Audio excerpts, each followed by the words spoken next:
Welcome to a brand new episode of the Jampack Report, today for January the 27th of 2020. Of course, my name is Samuel Adams, and this is a daily gaming news podcast meant to bring you the hottest news that you need to know from around the industry, 5 days a week, Monday through Friday, right here on YouTube and podcast services around the world. So if you enjoy the show, you like what you see, be sure to hit that subscribe button on your platform of choice and keep coming back for more.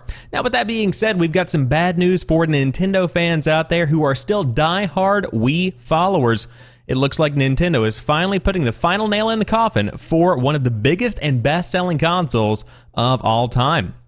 On top of that, we are getting a bit political, talking about the US-China trade agreement and how that is going to impact next-gen console sales because some movement has been going on that front. Then we're talking more about Doom Eternal, the Uncharted movie, Patapon 2, Remastered, launching this week in a surprise stealth release of sorts. Then Resident Evil Resistance news, and finally, how Reggie Fils-Aime helped Nintendo from making a grave mistake when he was still in the saddle. But that is our lineup for today's show, and as always, I hope you enjoy what I bring to the table. But without further ado, let's go ahead and dive into it. First off, Nintendo will stop repairing Wii consoles in March. Nintendo can't get the parts anymore. Nintendo's Wii has had a phenomenal run since its 2006 launch, selling more than 101 million consoles across its 7-year lifespan. Now, years after it was supplanted by the Wii U and then the Switch, Nintendo is announcing it will no longer service damaged Wiis in Japan and will stop accepting new units on March the 31st. According to a customarily terse statement by the company, it's getting harder to secure the parts necessary to keep a repair program running. That's why it's drawing the shutters on their offer to fix damaged consoles nearly 15 years after it was initially launched.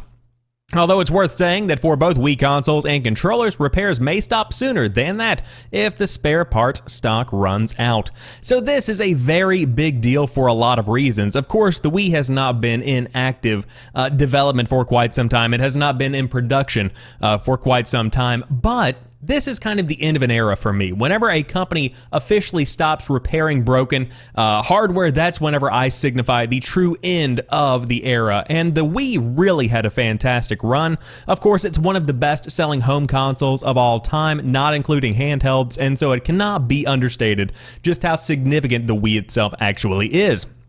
Now, it is worth noting, as the article says, if they run out of parts, the repairs could stop. But if you have a Wii that you need fixed, or you have any kind of Wii anything that you really need fixed, you should definitely contact Nintendo by March the 31st so that you can get that ball rolling, because after that, they are no longer going to be accepting consoles for repair. However, time rolls on. The Wii U is still here. The Switch, even better. Who's even using the Wii U anymore? But regardless, you know what you're going to be using soon? An Xbox Series X or a PlayStation 5. But a US-China trade agreement has lowered the cost of the next-gen consoles, but not board games. Anxieties are still high as the election season enters full swing. Now, hard pause on this one. I want to make something very clear. I try not to get political with the show because I see this as a way to escape from the daily, mundane life that we all lead.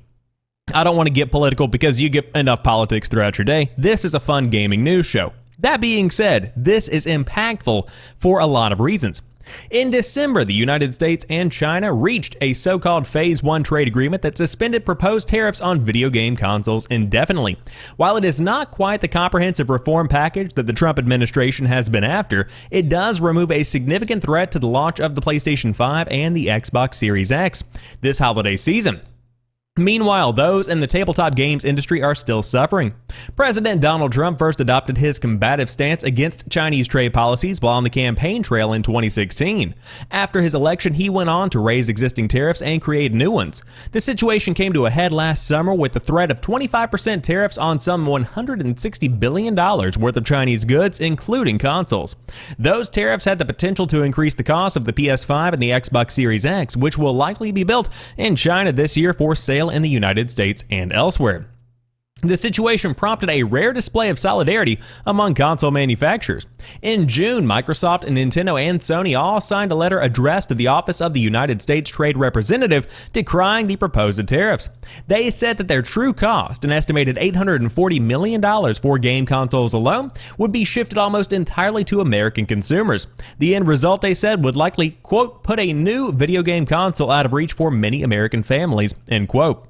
But with the announcement of the Phase 1 agreement in December, console manufacturers appear to be out of the woods, at least for now. USTR has suspended the tariffs on consoles until further notice, the Entertainment Software Association confirmed to Polygon last week via email. We are encouraged that the administration suspended the implementation of tariffs on video game consoles and controllers. These tariffs would have significant implications for our industry, which boasts a trade surplus for the American economy. Tariffs will erode innovation, decrease job opportunities for American workers, and increase prices for consumers. Meanwhile, tariffs on Chinese goods remain in place for certain materials needed to make modern tabletop games. That category has seen a remarkable renaissance in the last decade, fed in part by the growth of the crowdfunding model. The ongoing trade war continues to put creators, publishers, and manufacturers at risk. Quote, the U.S. is maintaining 25% tariffs on approximately $250 billion of Chinese imports, which include many raw materials needed to make tabletop games, and will likely be a factor for supplies in our industry, John Stacy, executive director of the Game Manufacturers Association, told Polygon via email.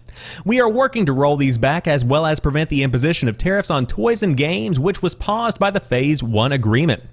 Stacy said that these increased costs have led many in the tabletop industry to explore production in Europe, Mexico, and to a lesser extent in the United States. Luke Crane, head of outreach and international at the Kickstarter crowdfunding platform, says that tariffs and alternative sources of manufacturing remain a hot topic in the tabletop industry. It is a force that is beyond our control, Crane told Polygon by phone earlier this month.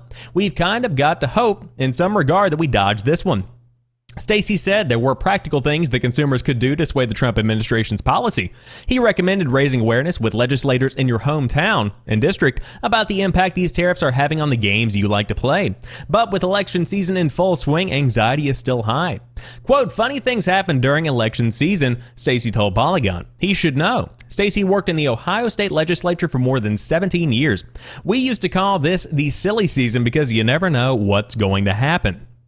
Now, one thing I can say is that I know that whenever the tariffs were beginning to come into full swing, whenever the talk was really beginning to hit peak, a lot of manufacturers were exploring external options outside of China, elsewhere in the Asian portion of the world, over there in that specific area. And so I don't know how far along that process actually got, but it sounds like what was going on in the home console market has slowly but surely shifted more towards the tabletop side of gaming, which is very unfortunate. Now, on Twitter, I made light of the situation by saying the lesser of two evils was chosen. Which is better, having a more expensive home console or a more expensive tabletop? More people actually buy home consoles than play tabletop games, so it seems like this is probably the best way whenever we still have to choose a bad situation to have. Now, hopefully all of this will calm down. Hopefully, all of these tariffs will be lifted and the trade war will begin to slow down. But it is worth mentioning this because as we get closer and closer to the holiday season, you are going to be seeing more advertisements for the Xbox Series X and the PlayStation 5. And on top of that, within the next 2 to 3 months at the maximum, we are going to have some kind of price point revealed because, hey, you got to let people know what your plan is. And so as they do plan the final price of their product, this is certainly going to be playing a large part, and it is definitely worth paying attention to because the more cost you can cut from the top of that console, the faster the adoption is going to be for the American people. And so that's a pretty big deal considering just how big gaming is in today's day and age. But moving out of politics, Doom Eternal will have no microtransactions, according to their creative director over there behind the scenes. You work hard and you look cool. Doom Eternal will not have any transactions whatsoever, and cosmetics will be unlockable only by earning experience points. At least that's what creative director Hugo Martin has confirmed through a Facebook comment. In a Facebook comment that has been screen capped and shared online, Hugo Martin has confirmed that the upcoming Doom Eternal will contain cosmetics, but players will have to unlock them by earning XP. Martin explains to a Facebook user that the game will not have a store and that these cosmetics, quote, just look cool and will not impact the game's performance. He goes on to explain, Eternal is a $60 game, not a free-to-play game or a mobile game. We are giving you a complete experience with no store, just like you'd expect. So if you want to have a fancy-looking weapon, you've got to earn it. And like Martin suggests, unlocking skins with XP is a part of the experience if you care about that stuff, or you can completely ignore it. This feels weird to report on because it was only this morning I was waking up thinking it would be nice to go back to a time where everything obtainable within a game is 100% free and unlocked through achievements or progressing. Over the years, microtransactions and loot boxes have been increasingly opposed by not only players, but the government and now mental health professionals. Of course, Doom Eternal and Animal Crossing New Horizons are launching on March the 20th of 2020, and this one's coming out for Xbox One, PS4, PC, Google Stadia, and a Nintendo Switch version is due after launch. And of course, you can check out their preview over at DualShockers, but this is phenomenal news. One of the most annoying trends that has cropped up over the course of the past few years is the fact that microtransactions have become the norm. And I suppose that I'm probably part of the problem because whenever I see a game that is a free-to-play game or a very, very affordable game, I like to support the developers through microtransactions. But randomized elements, loot boxes, I'm not in on that. Now, the best primo option is to have none of that included whatsoever and just have the game, which is exactly what we are getting here with Doom Eternal. I'm glad to hear that they are not going with any kind of microtransactions whatsoever, and of course it fits the bill because Doom Eternal doesn't need them. There really is no point because you can earn stuff, you can look cool, and all things considered, Bethesda does not need any more negative press, which I would say could very well be an element that went into their decision to not have microtransactions in this game. But hey, I digress. That's just my 2 cents on that. So if you do want to dive in and play Doom Eternal, then by all means you can jump in on March the 20th of 2020 when it launches on PS4, Xbox One, and PC. Or you can just play Animal Crossing New Horizons on your Nintendo Switch, which launches the same day. But you know what's not launching this March?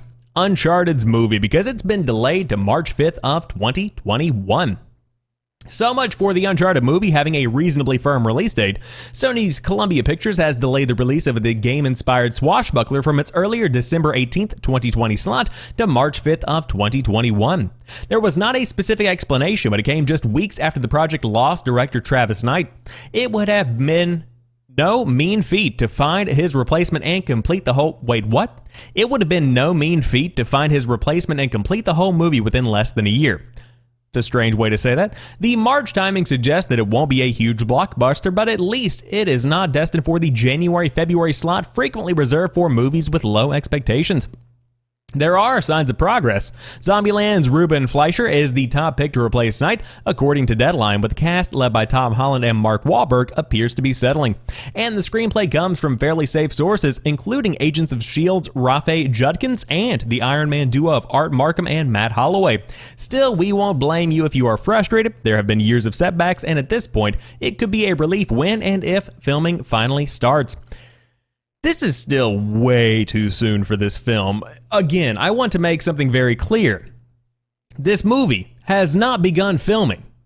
There is no production going on whatsoever, so you're telling me that you are going to start production of an Uncharted movie, something that has been in the works for over 10 years, and you are going to finish it, editing and all, by March 5th of 2021, and that's the launch date. So you need to have it finished by at least, what, a week beforehand? Like give him a week to get it to the theater? I don't know how this stuff works, but that seems very, very soon to me.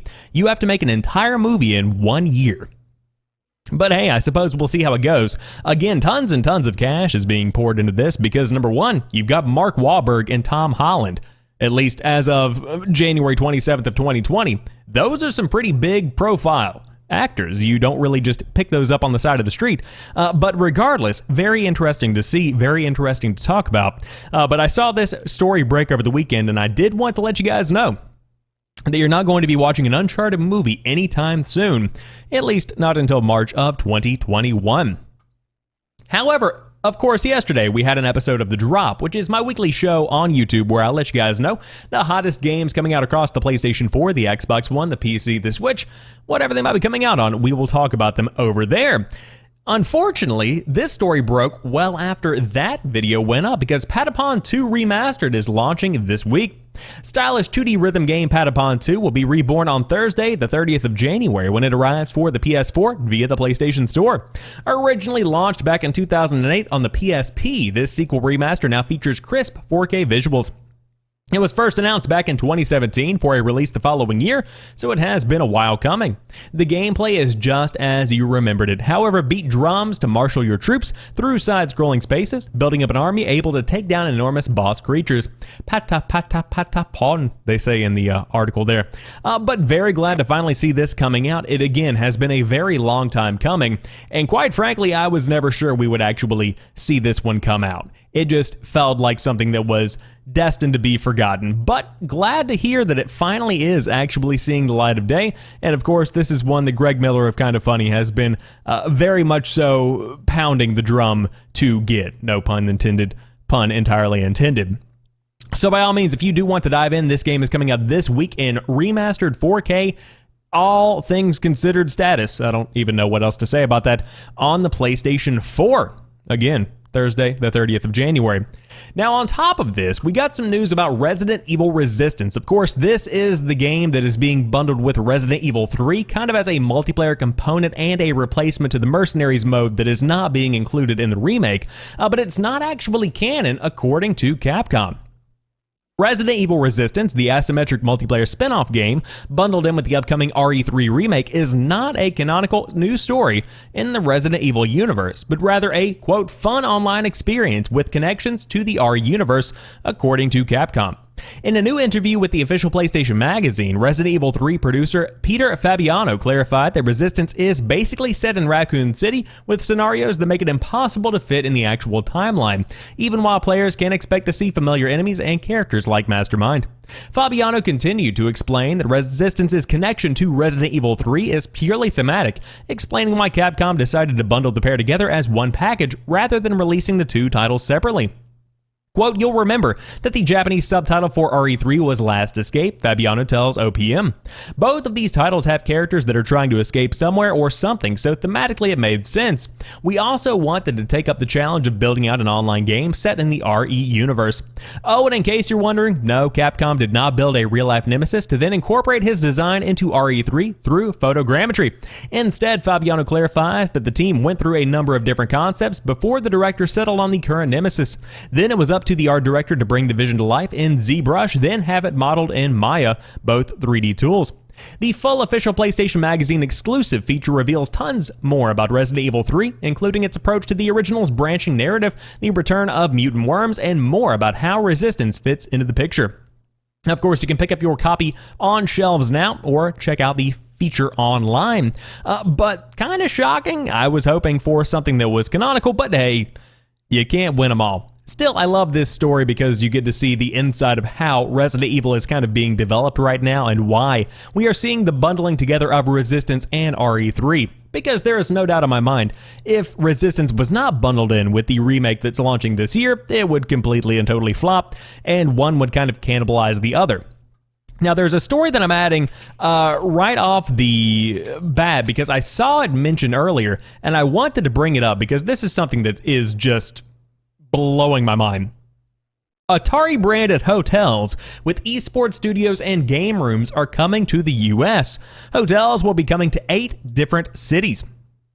Atari has licensed its name for a number of brand partnerships in the gaming space, but the company's latest deal to build 8 Atari-branded hotels marks its foray into the hospitality industry.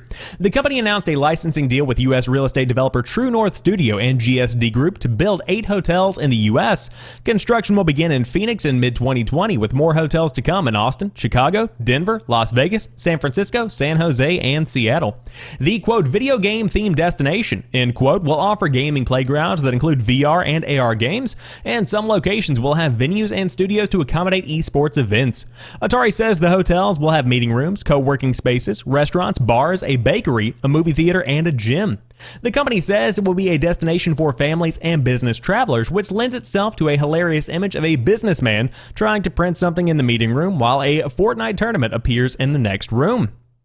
Atari will receive 5% of hotel revenue, and it received a $600,000 advance for inking the deal. The hotel will be located close to Steve Wozniak's Wazoo University campus in Arizona, which is also associated with the Phoenix-based GSD Group. Meanwhile, the development of the Atari VCS Retro console has been reported to be undergoing significant difficulties, with the console's lead architect claiming that he had not been paid in over 6 months. If Atari, a gaming company, is having this much trouble with building a game console, it paints a troubling picture of how the hotels will turn out. This is really weird to me. Now, right off the bat, I'm very impressed with the design. I mean, I would totally stay here. Do you see how cool that looks? It's shaped like the Atari logo. I'm very interested. But again, as the article points out, if the video game company is having difficulty making a video game, why would you get into the business of making a hotel? Now, my question is the company in such financial strain that they are selling the rights to the name Atari to this hotel brand to be able to pay for the development of the Atari VCS? That's the only thing that can really come to mind for me. But with 8 cities getting on board to have Atari-branded hotels, that leads me to believe that this is something that has a much longer tail on it than just a quick one-off Atari hotel.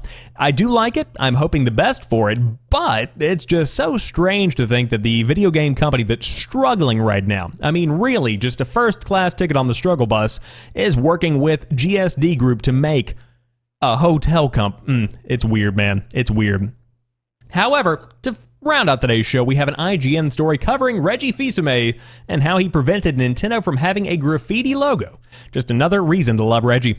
Former Nintendo of America president and CEO Reggie Fils-Aime has revealed that he once stopped Nintendo from having a graffiti logo.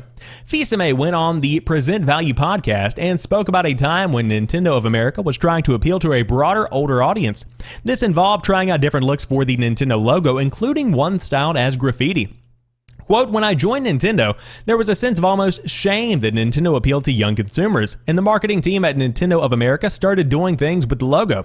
That classic Nintendo logo in an oval, they would put it into a graffiti style, or they'd do different things to try and age up the logo, but I put a stop to that because that is not our brand, end quote. Fils-Aime joined Nintendo in 2003, and it seemed he's speaking of Nintendo at around that time. The reason he stepped in and put a stop to that marketing approach was because he felt it didn't match, quote, what the brand stood for. He then encouraged Nintendo to try and reach an older audience without doing it in some false way. Systematically, he says, we went through and cleaned up the presentation of the brand, but we also created messaging coupled with content that really broadened the reach, broadened the appeal, and set the stage for all of the great products we would launch like Wii Fit, and eventually the Nintendo Switch, Fils-Aime said. Of course, Reggie Fils-Aime retired from Nintendo of America after 15 years with the company back in April 2019. Then, the appropriately named Doug Bowser took over as the new president. Of course, Fils-Aime, now teaches at Cornell University's Dyson School of Applied Economics and Management in New York, which involves meeting students and discussing leadership, conscious capitalism, and service with them. And of course, this is such a strange idea to imagine Nintendo with a graffiti-style logo. And then you think, well, he came on in 2003, so this is at the height of like the weird kind of Limp Bizkit phase that America and the world kind of went through. Very weird iconography, very weird style back then, both in design and on top of that in clothing. But I'm really glad this didn't happen because I was talking about this at work with a couple of people who are also very into Nintendo, and it's very hard to get away from that iconic Nintendo brand. When so many people think gaming, they think about the iconic logos that have come and gone over the years. Xbox, PlayStation, both iconic logos, but Nintendo, tried and true around since the 80s. The Nintendo logo that you see on the Nintendo Switch is the exact same Nintendo logo that you see on the Wii U, the Wii, the GameCube, the NES, the SNES, all of them that have come out over the years. The Game Boy line, the DS line, it's all the same logo. And that consistency, I think, is what really does bring a lot of people back to Nintendo time and time again. But good job, Reggie. Good call, my friend. Good call. And of course, good luck teaching, because God knows I would never want to be a teacher. But with that being said, that rounds out today's episode of the Jampack Report. If you enjoyed this one, be sure to drop me a like down below. And of course, if you are new here, this is a show every single weekday, letting you know the hottest gaming news of the day. But until tomorrow, you guys have a good one. I'll talk to you soon, and peace.